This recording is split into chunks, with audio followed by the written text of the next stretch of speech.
7 years ago, Tom sent an email around talking about a new concept called dinner church. And it started percolating in my spirit. For about 6 months, a year, it was just percolating there. And I read Verlon Fosner's books on dinner church. And then I called to a local dinner church in York Haven, Pennsylvania. Dan Altimus was the pastor there. And I had an opportunity to take members of my team, the potential dinner church team, to visit that dinner church.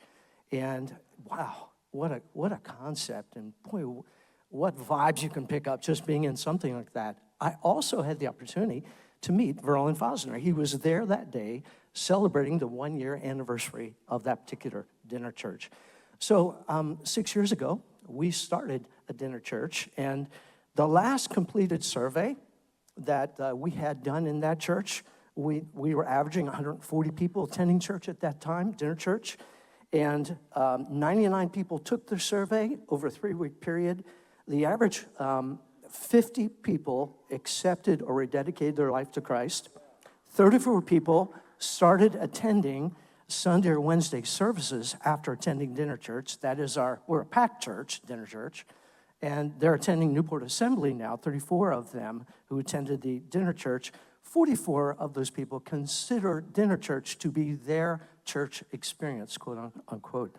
So we are so excited about what God is doing in this movement. The books that Verlon wrote are incredible. One thing that stuck out to me with that he mentioned, culture is not coming to the church. Church must go to the culture. And the Jesus table, which he's going to talk about, is just amazing. His results in Seattle have just turned his church around and turned the nation upside down. I love his passion. I love his vision. I love his biblical strategy to reach people for Jesus. And it's my privilege to introduce Verlon Fosner. Let's give him a good PennDel welcome.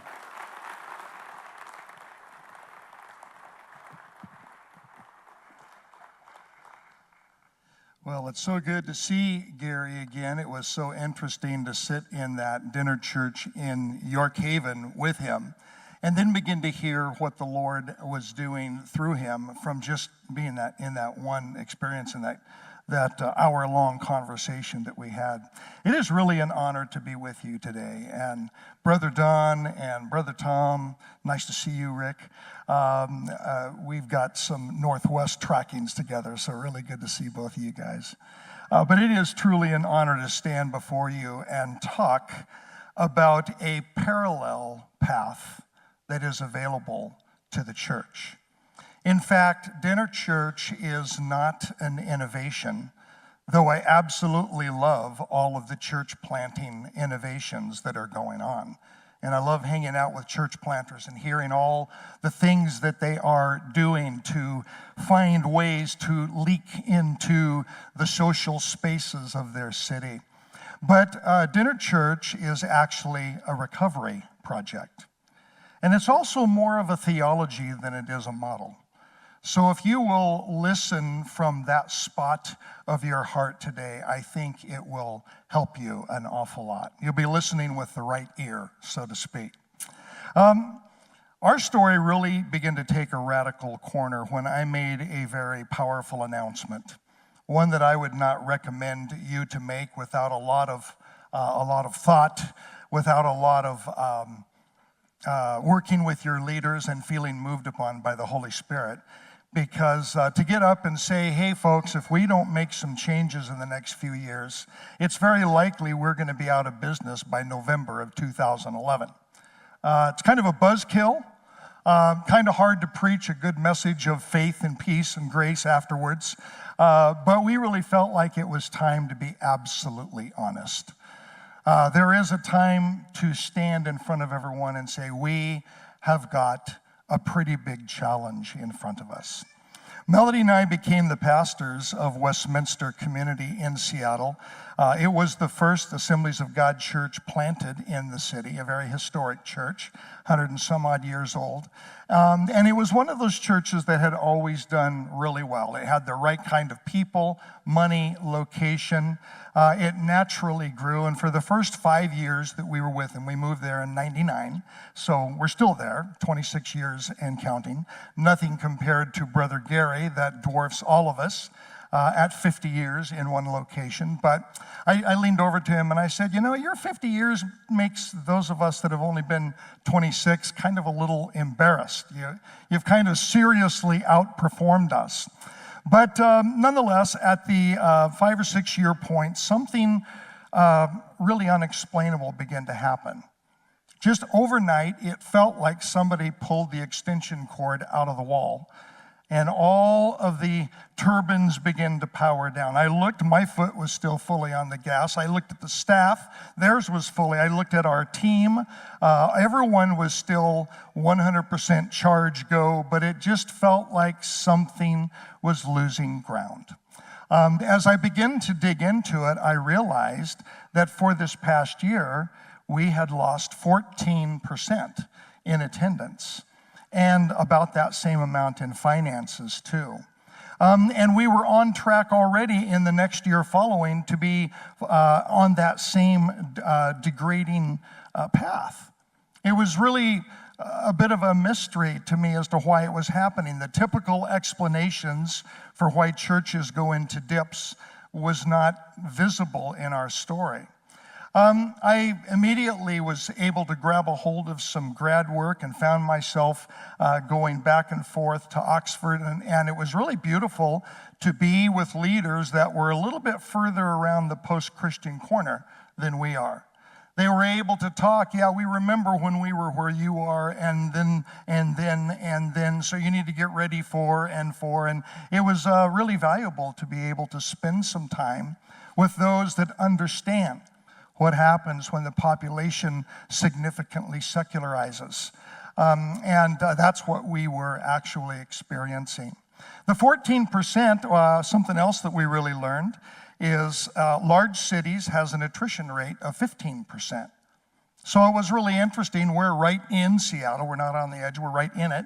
And so our church was literally declining by attrition, which meant that we didn't have people that were leaving us because they were mad at us. They were moving, or they had the audacity to die on us, and we just weren't replacing them with anyone. We suddenly had lost our ability to replace our attrition. So if you're from a large city, you have definitely that same attrition rate battle. If you're from a middle size, it's more like 10 or 11%. If you're medium-sized town, it's more like 5 or 6. Smaller town, 2 or 3. But everyone has an attrition rate. You have a certain area, a certain attrition for your area that you're always dealing with. And we were literally declining because the people that lived in Seattle, what that told us, as the people that lived in Seattle now weren't really interested in going to heaven the way we were going. And that's what was really taking place. So we got up on Sunday morning, made this announcement, not knowing, even though it was 4 or 5 years down the road, not knowing what the impact was going to be. But what the impact was really quite remarkable. We all have watershed moments in our churches, don't we? That what we do in the next few weeks or months is going to determine us for years. We have watershed moments in our ministries where what we decide, the disciplines and the approach that we decide to take right now is going to affect the trajectory of our ministry for years. And these watershed moments sometimes come and go almost unrecognized. Some of you are in a watershed moment right now. I'm very well aware of that. Just raw numbers means that there's numbers of us here that you came saying, man, Lord, I need you to really give me some direction, because if I go home, as much in the fog as I have come to this conference, this thing is going to be a bit of a loss for me. I need you to talk to me. I need you to help me in this watershed moment that I am in. Well, this was one of ours. This was I would say, in our 100-year history, perhaps our greatest watershed moment. Well, what we decided to do after facing the fact that we had now charted 3 years of 14% losses, even the junior high mathematicians could figure out about when we go out of business when you're losing 14% per year. Doesn't take very long. About 8 years and you're out of people. And before that, you're out of money. So it wasn't real tough to help everyone really face the soberness of the moment. But we decided to shut down for a season all of our programs, with the exception of our Sunday morning gatherings. And then I asked all of our leaders and their spouses, whether they were deacons, staff, ministry team leaders, whatever, to gather together. Instead of working on the program that they had normally been working on, give that time instead to join us on Tuesday nights at 7 o'clock. And we're going to start to pray. And we're going to ask the Lord, how is it that we can stay in this city? We were the first Assemblies of God church here. And many had already packed up and moved out to where there were families that more recognized our typical way of doing church. And we didn't feel like we were supposed to do that. Lord, how can we stay? How can we stay in the city? You've got to show us. So it started as a prayer. I thought that it was going to turn into some strategic work. We had some really bright people in the room, had a huge number of decades of pastoral and ministry experience represented in the entire team. And I thought probably we were going to go into a transformation type strategic rethink. That's what I imagined was going to happen in that room. But what actually happened was more like surgery, soul surgery. Because as I tried to take us in the more strategic directions, we kept getting interrupted by these spiritual moments. We started off praying, Lord, show us how to stay. Well, the Lord decided to actually answer. We didn't have to strategize our way out nearly as much as I thought, but we did need to endure a certain surgery. Our definition of Christian was a little surfacey, a little anemic. Our definition of discipleship was a little bit too planned. Our definition of evangelism was a little bit too convenient. If you happen to come on Sunday, we'll take good care of you. But, there was a whole number of some of the typical hallmarks of the faith that we thought we understood, but actually the Lord needed us to dig a little deeper as to what they actually meant, actually redefine them.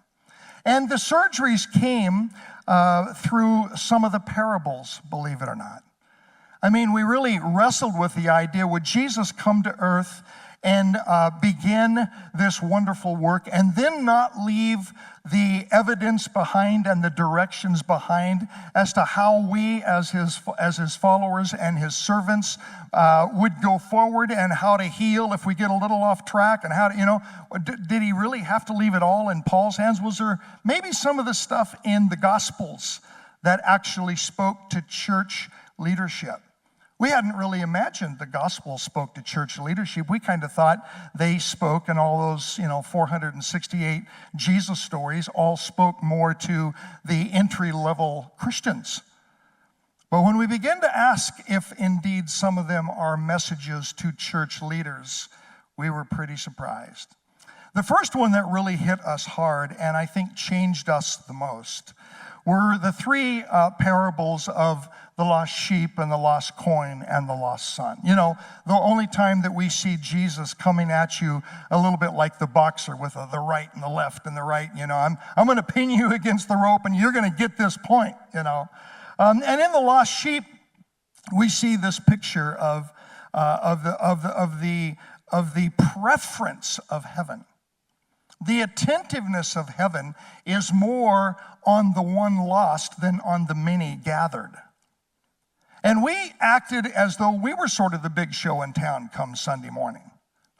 We were the biggest gathering at that time, and so we were sort of like thinking that was probably the place that heaven was really watching us. All right, all my people have gathered. And actually, what this story taught us is that heaven was actually looking at everybody who wasn't there on Sunday morning and just thankful that we were safe. But they were looking for those that weren't. And that wasn't the way we were looking at things. We spent the vast majority of our staff hours getting ready for those that were going to be there on Sunday morning. That kind of shook us up a little. Then the story of the lost coin. This one really dug deep. This one was a surgical scalpel that really brought a lot of blood in our soul. Because this widow, if she doesn't find that coin, she's likely not going to eat that night. Her survival over time would depend on her making the most out of all of her coins. If she lost enough of her coins, she literally is not going to survive. We had never considered that our church's survival hung on the balance of whether or not we were able to find the lost and get them to our Jesus. We really kind of felt like they were almost two separate events. Our stuff, but no, truthfully, we saw that night that the reason that we were crashing is that we literally did not have the ability to seek and to find those that weren't naturally going to drive to our property come Sunday morning. That was really something for us. Our survival depended on learning how to arise and go and seek and find the lost that lived around us. And in our part of the country, that is a highly secularized people. Only 5% of Seattle attends church, another 5% used to, and a full 90% never have in their family lines for a couple of generations. I mean, to them, church is like a big, strange mystery. That's the world that we were crashing in. And yet, Jesus said, you've got to figure out how to reach even those people. Well, the third parable was the parable of the lost son. And when Jesus got a chance to explain what the Father's life was like, he didn't picture him as happy on a universal throne, sitting joyfully and leading from this throne kind of position. He actually painted the picture of his Father pacing back and forth on the proverbial front of the house, the front porch of the house. He pictured God the Father as pensive and frustrated and worried because he had lost a boy. In fact, he lost a whole bunch of kids. They live all around us by the droves. And that is the reality of what it means now for God to be God. Ever since the fall of man, that changed what it meant for God to be God. Just like it would change Melody's in my life if our son was to be absorbed into the underbelly of Seattle and we didn't know who was taking care of him, what he was shooting into his veins, where he was sleeping, was he in a ditch, was he beat up, was he alive? Can you imagine if that were to happen? How that would change our life? Every time the phone rings, it would be, is it maybe something about our son?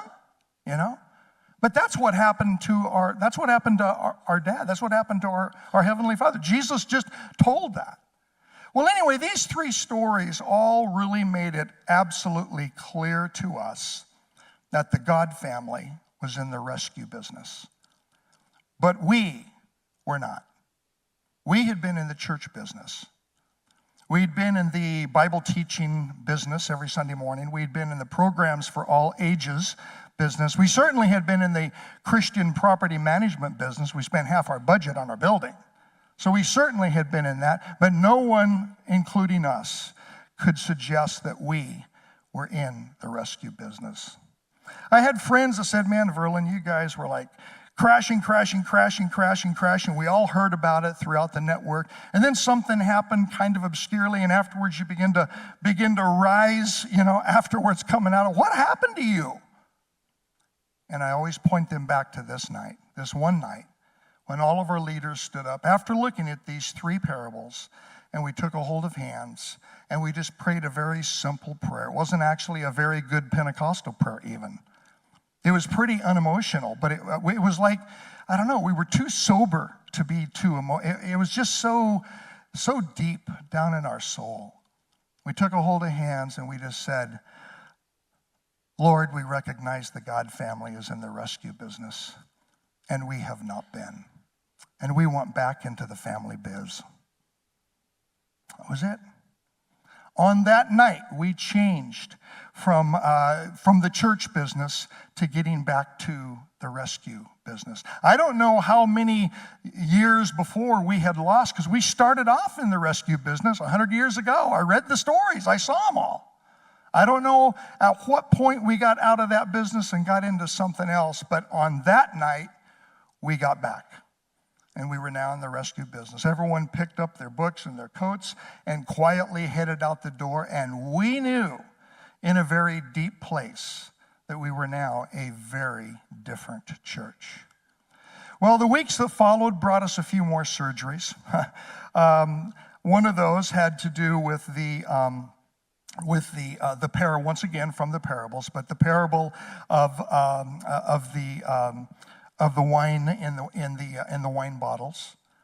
And we recognized, of course, that those leathery bottles, they could expand once as the wine was fermenting, but they couldn't expand twice, Jesus said, because the second expansion will break the beautiful bottle and spill the wine. So don't make the mistake. You've got to put new wine in new bottles. And we realized as we applied that to our church, we've been kind of expecting everyone to come, even though they are different people than we are, expecting everyone to come into our Sunday church, the one that we like, and be able to enjoy this. And somewhere in the middle of all of that, and we realize there's a breaking, things don't work when we're expecting people that are really different than we are to come and like the bottle that we have built for us.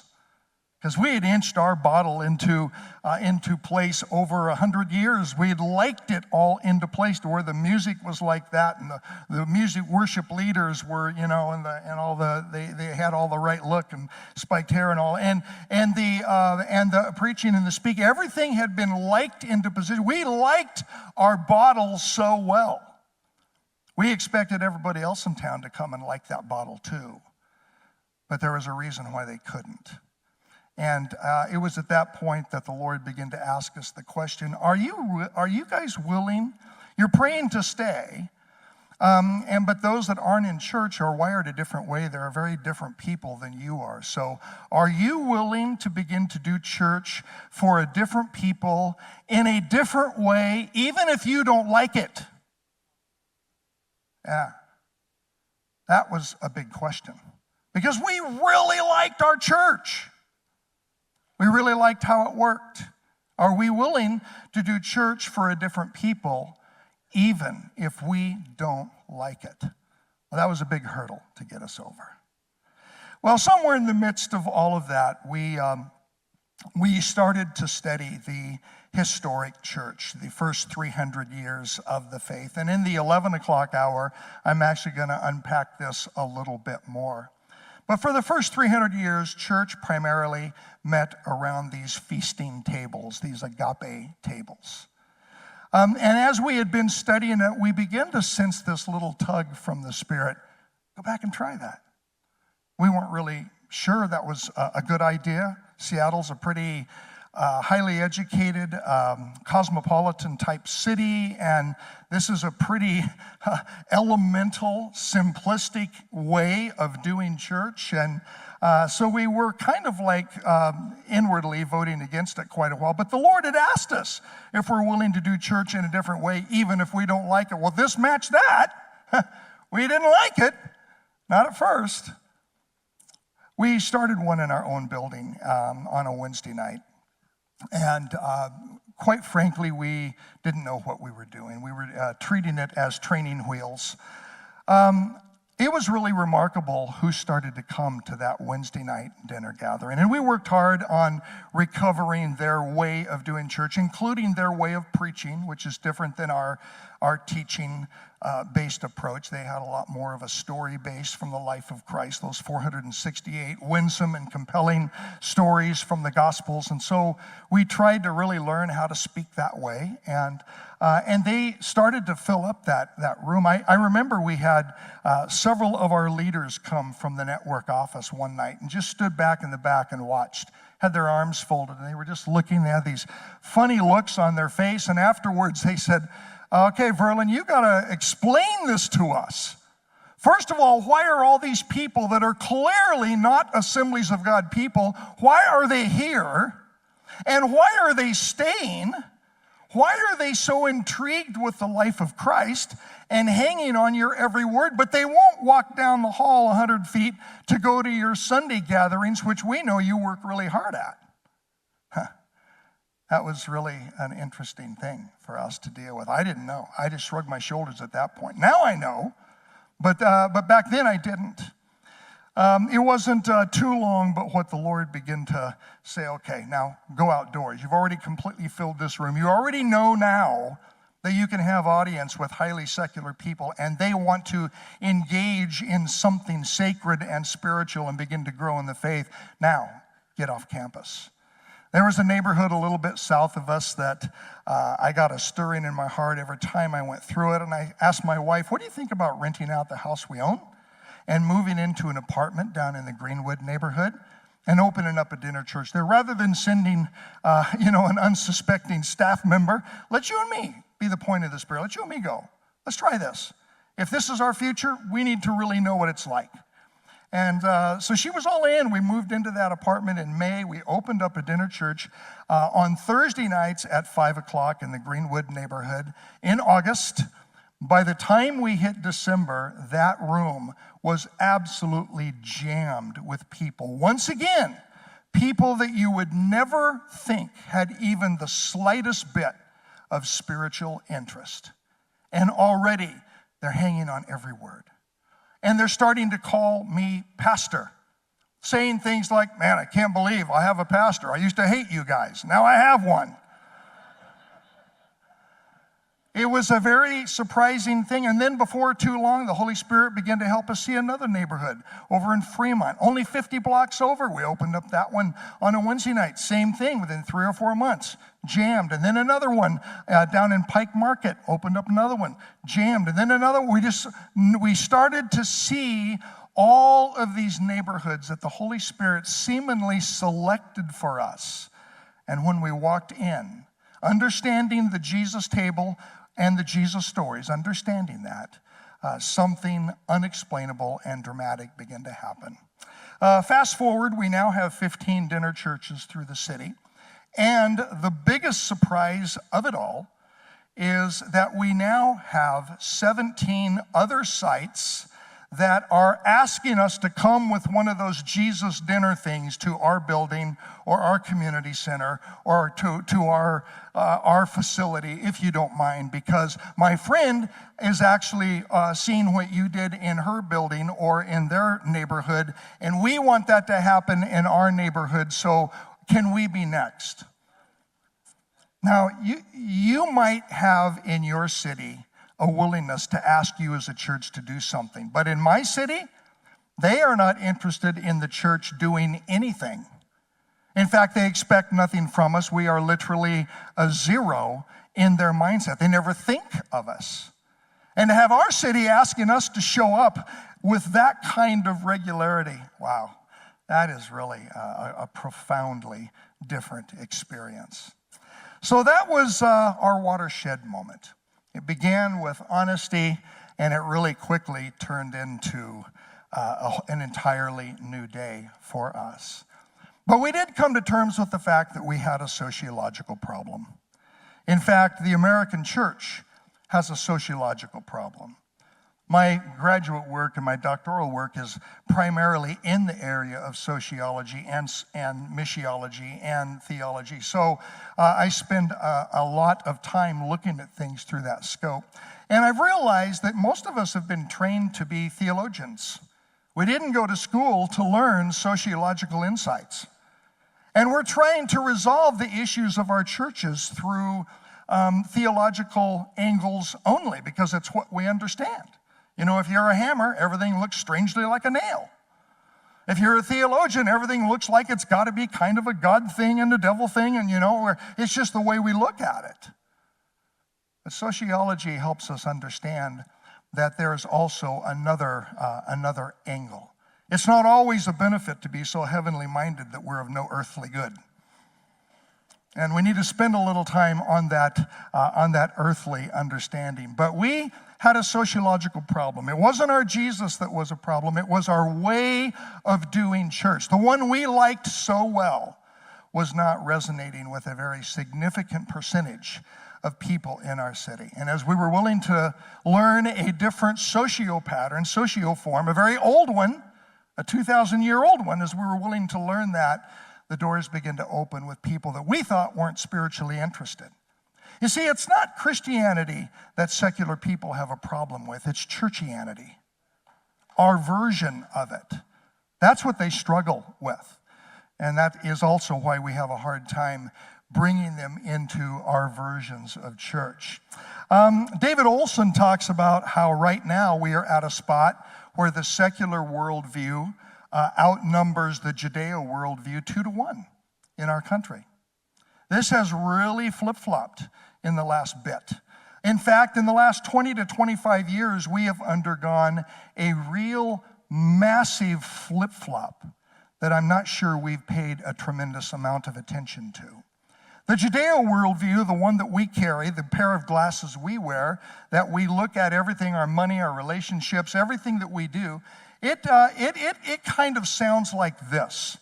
I believe there is God. God has made wisdom available on the earth. The more I attend to it, the better my life goes. If I ignore it, well, the opposite starts to happen. But that's the Judeo worldview. Everything is kind of, what's God saying about this? What God down? We're all used to that. That's just not the way the majority of America thinks any longer, down deeply in their hearts. They're holding a secular worldview. It sounds a little bit more like, well, there may or may not be a God. It may or may not be important. This may or may not God may or may not have dropped any knowledge here upon the earth that we can learn. At the end of the day, all I can really depend on is my own experience. So I'm just going to go with that. Thank you very much. And that thank you very much at the end is basically, so keep your ideas to yourself. That's what that kind of means. So 65% plus of the population and growing now thinks that way. It is most likely that where you live, the neighbor to your left and the neighbor to your right, the neighbor across from you and the neighbor one angle over, they all think as statistical seculars, where you might have one neighbor down here and maybe one you can see at a distance that might have a little bit more of a Judeo worldview leaning.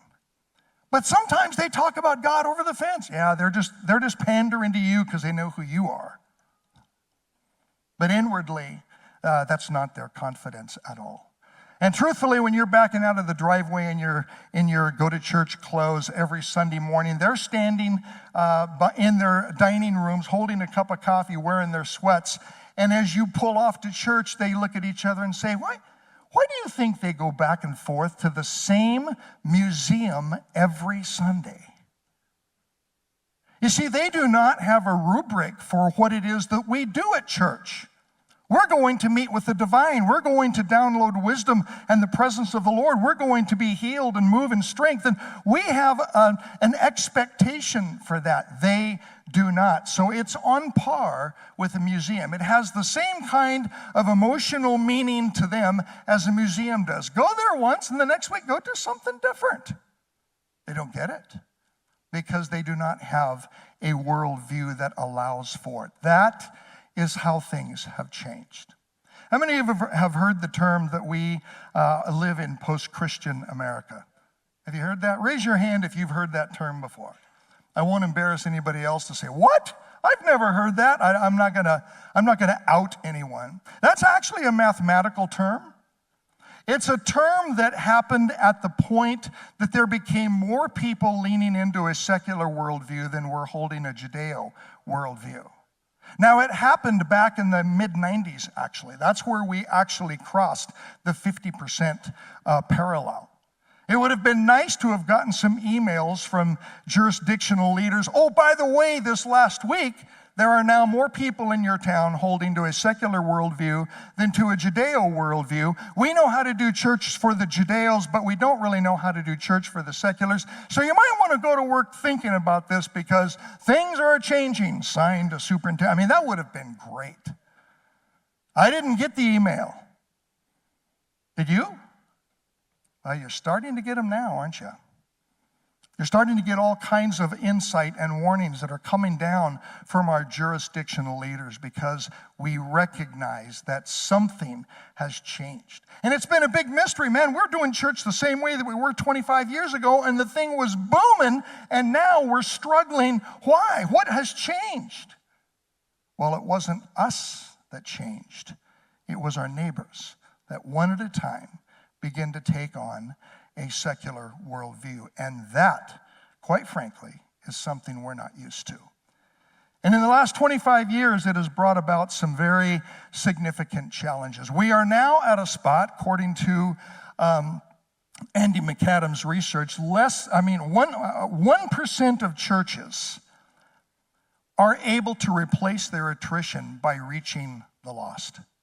99 out of 100 do not have that level of evangelistic confidence. Isn't that something? Only 1 out of 100 are replacing their attrition by reaching lost people, secular lost people. And yet the secular lost is what outnumbers us 2 to 1. If we have a problem, a singular problem, if you were to say, hey, Verlon, you've studied this, what exactly is the problem in the American church? I would say, that right there. That one statistic right there actually says it all.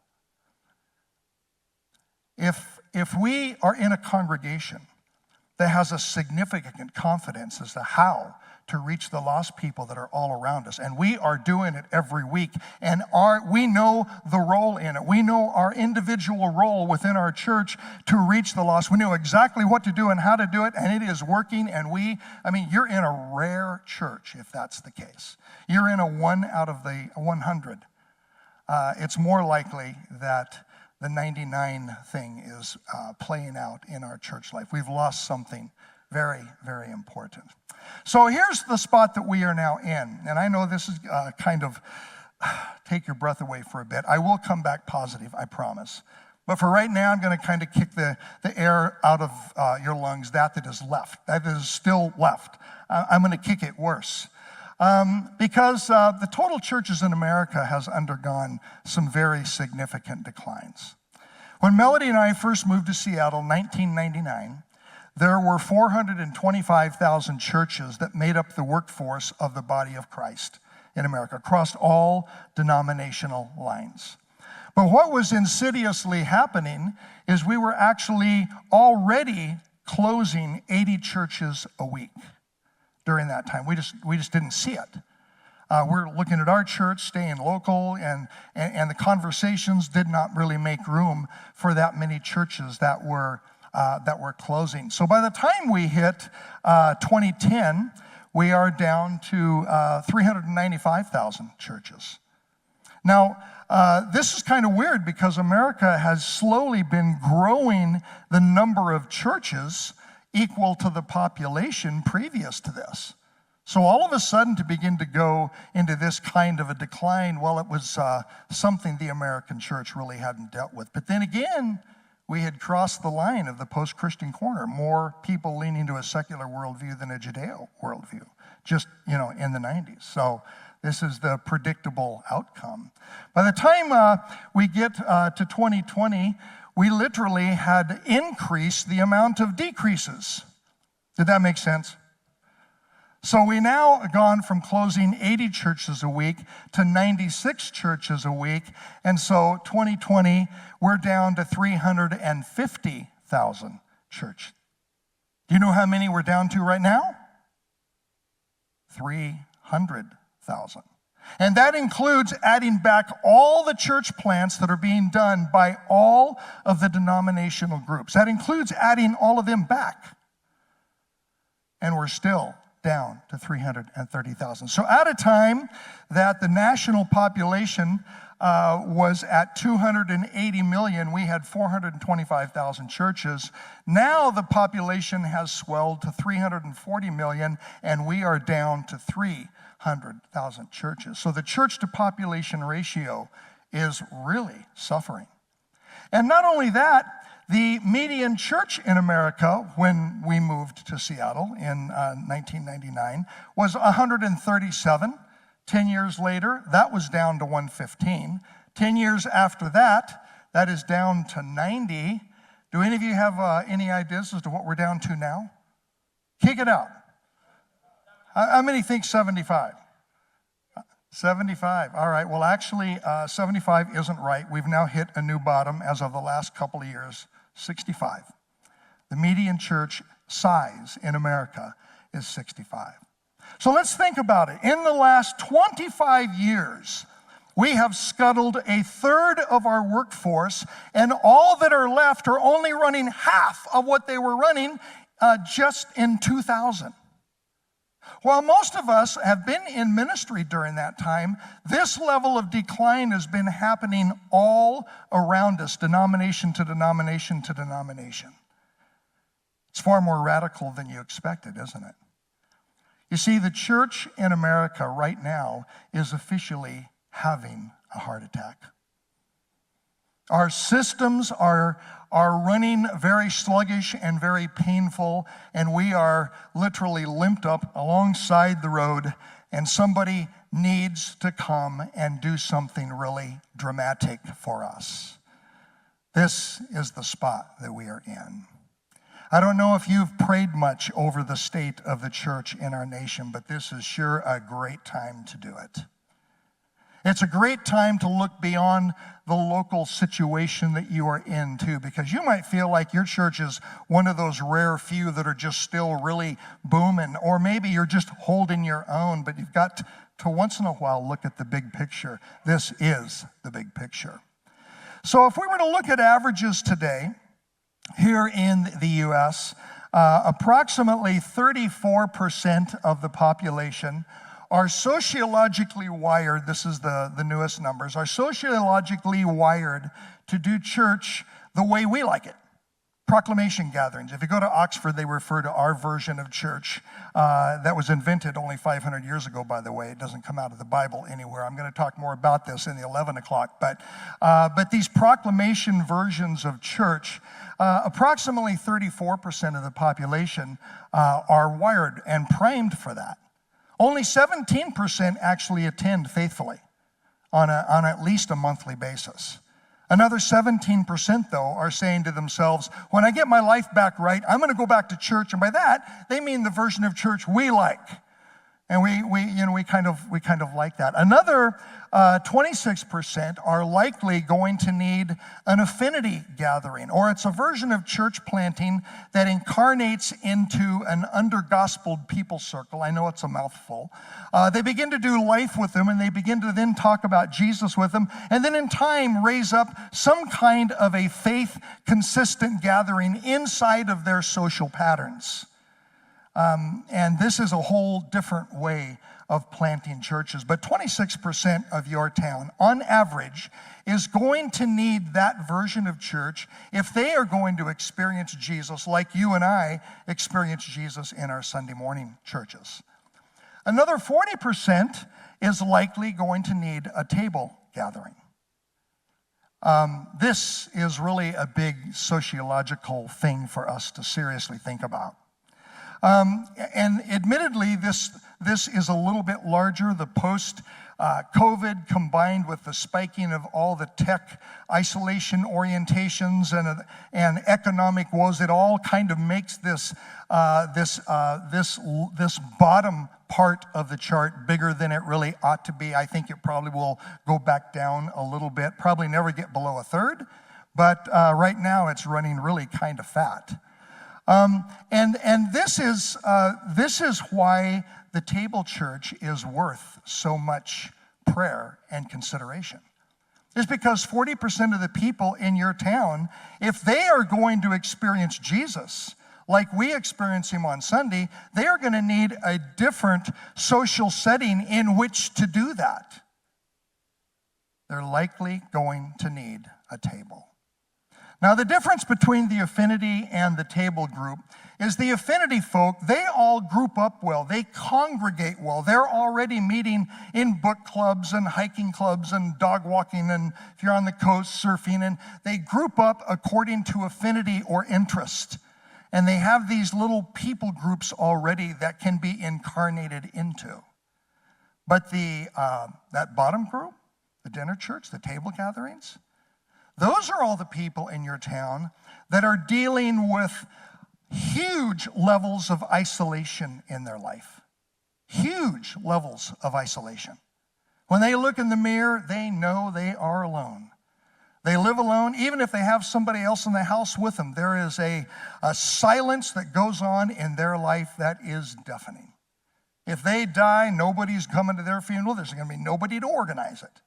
They work alone, they drive back, they work in a cubicle, they come home. At night, they go in and they have a TV dinner and sit down. Their life is a very isolated life.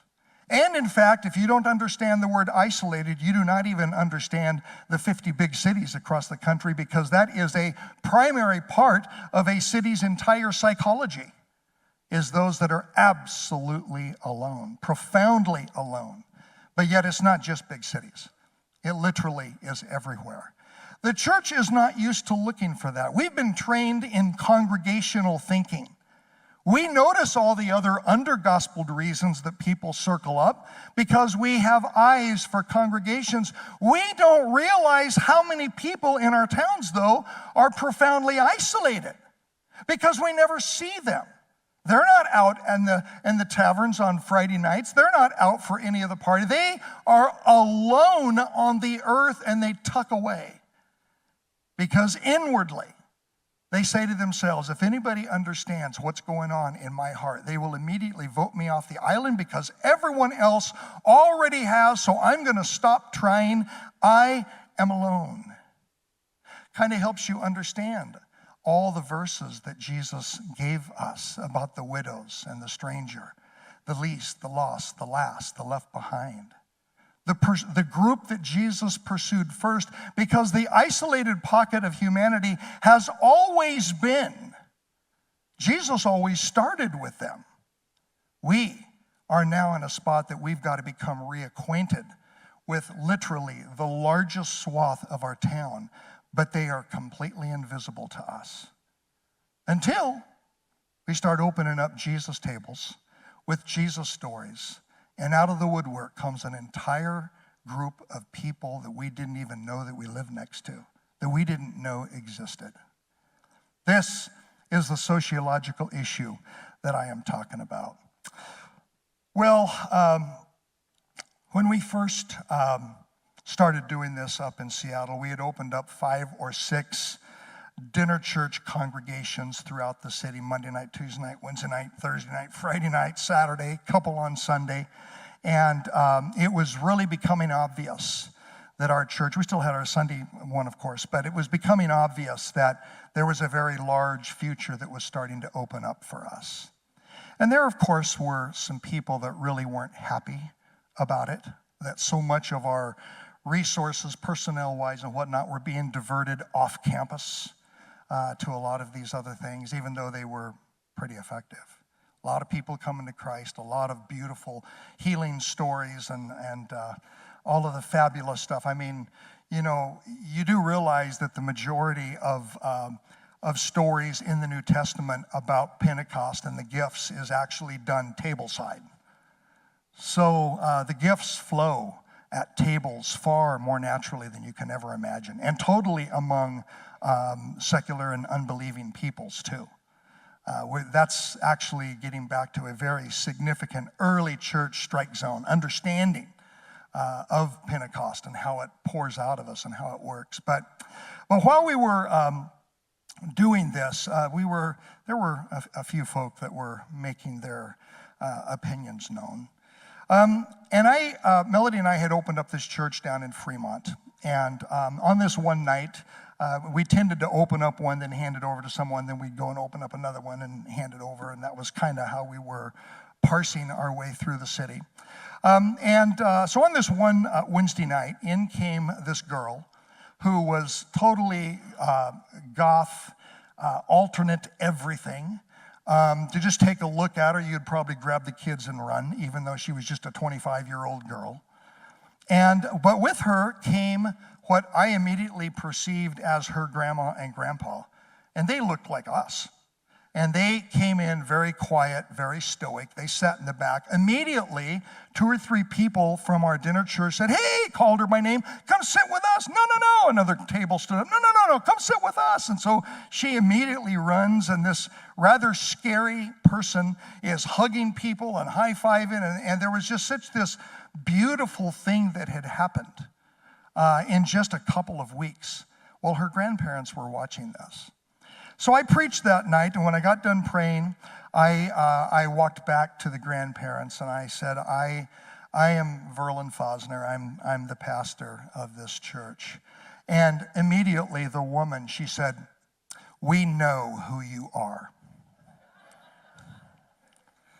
Conversations that start that way don't usually head in really good directions. My discernment kicked in. Grab your Bible, turn and walk. Go find somebody else to encourage. But she said, "You don't know this, but before you became the pastor of Westminster, we attended that church. And we were really a significant part. And we moved out literally a couple of months before you and Melody came to be the pastors. But we stayed in contact with a lot of the people.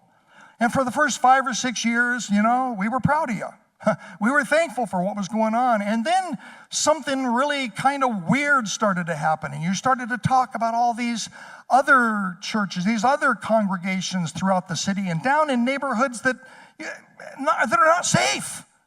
And you're talking about taking all kinds of church people and resources and rewiring the staff to begin to put their energies in those directions. And we kind of started to get a little grumpy with you, a little mad at you, like our friends are. And so tonight we were told, our granddaughter who ran away from our kids who live in Alaska, she just kind of gave them the finger and headed for the door.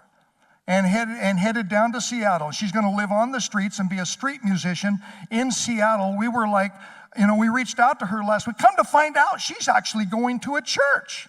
We were stunned. That's one of the reasons she left home. That's why she ran away. And she comes down here, and now she's in a church we had to come see. And so we walk in the door tonight to see the church that our runaway granddaughter is going to, and it was you.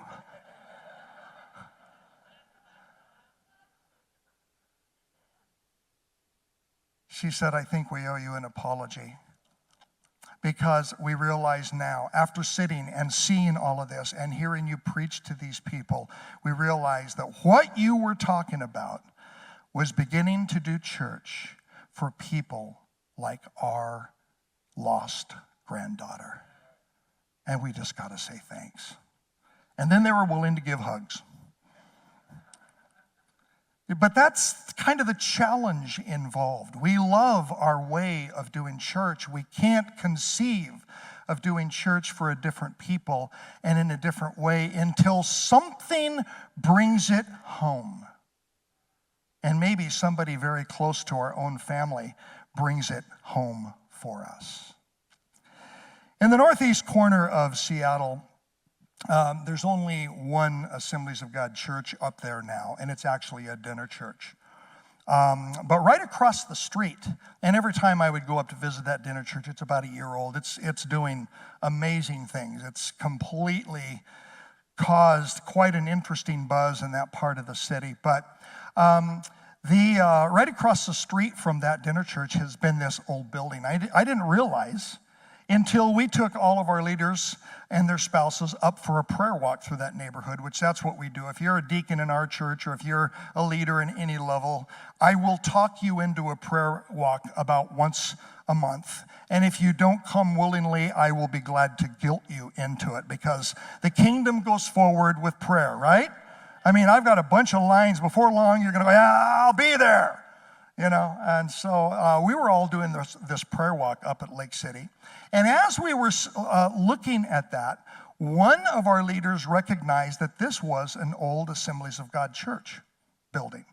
It had been closed about 25 years. We have a property developer on our board that really quickly kind of looked up some of the stats, knew exactly when this building was turned over to a car lot that now stores a whole bunch, and for the last 25 years has stored car parts in it. But it was an Assemblies of God church before it was sold to them. And in fact, in the city, traditional campuses have reduced down to where we only have 7 left in the city that average under 100 people each. We only have one in the city that is a little over 100 because it recently went through a merge and was able to get a few more in there. But that's sort of what happens in cities, and it's what happens right in the urban cores. It's a challenge that we all face. But as we were sitting there looking, my eyes ventured off to the left just a little bit, and I saw a really big picture right behind it. Do you see it? You see, the church of the past might be struggling, but the opportunities for the future are enormous. And that building right back there, it's only 1 football field away from the dinner church we have already. And yet, this building, 400 and some odd units in it, and a fabulous community space on the inside, and a relationship with the manager, and we find ourselves really on the front door of moving the next dinner church right there. And just like so many others, it's going to run right up to that 65 and even larger in really short order, with people that have never gone to church in their family lines for as much as a couple of generations. And now there they are, calling somebody pastor, pray over me, diving into the life of Jesus, becoming baptized in the life of Jesus, and Jesus becoming fully indwelling in them. It's a really beautiful discipleship to watch happen in the most natural of ways. But there is the real opportunity. The month before, we actually had done a prayer walk on Linden Avenue. Linden Avenue is another place where we have a dinner church. And while we were walking, I don't know. I mean, I'm kind of like, I should be the first one on the planet to see what the Spirit showed me that night already, just by virtue of training. But it was there that the Lord began to open my eyes. Have you taken into account how many people you already have in that building and in that one?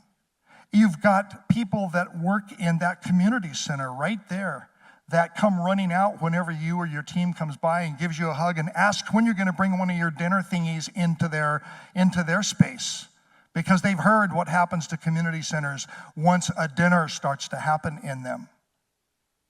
Have you taken into account how many doors I have opened for you right now? I stood there, and as we did that prayer walk, and I started to count. We had one dinner church there, and then right across the street is a 55-plus building. Then there is a low-income families of 300 units. Across the street from them is another building that we have someone that's been begging for us to come in. And then right next to them is a whole other building. Across the street from them is yet another one. And then right up the way, not even 2 football fields away, is a fifth. These are buildings that we already have invites into. And I hadn't really been paying attention. We've been opening up dinner churches, but standing right there on that one street, I started to count how many in the background views of buildings that literally already know about us and are already asking us to come in with one of your dinner Jesus things.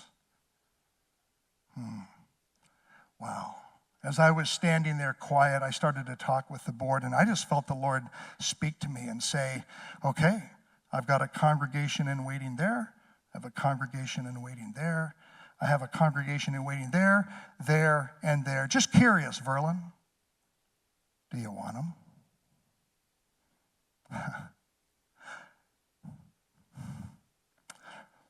I have been asked that by the Lord so many times. But do you want them? I got a congregation in waiting right there. Do you want them?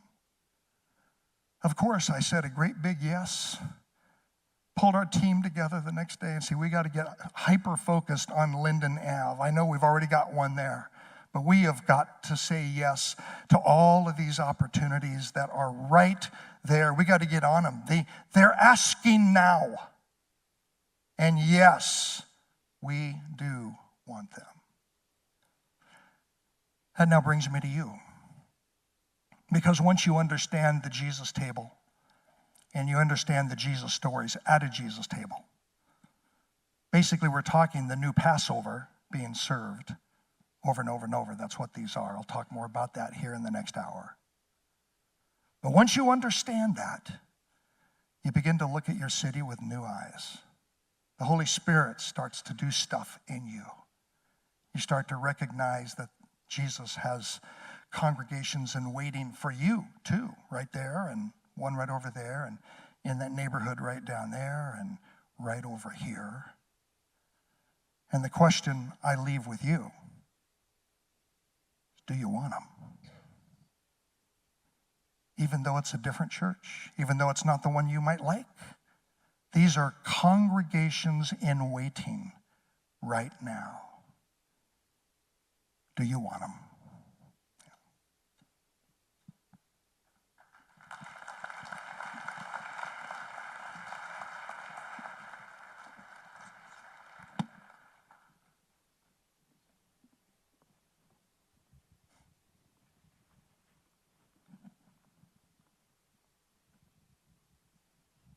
3.5 years ago,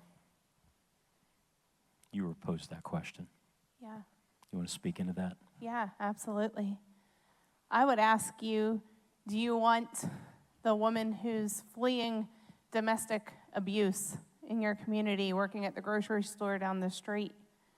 Do you want the kid who aged out of foster care and is now sleeping on the bench in front of the library?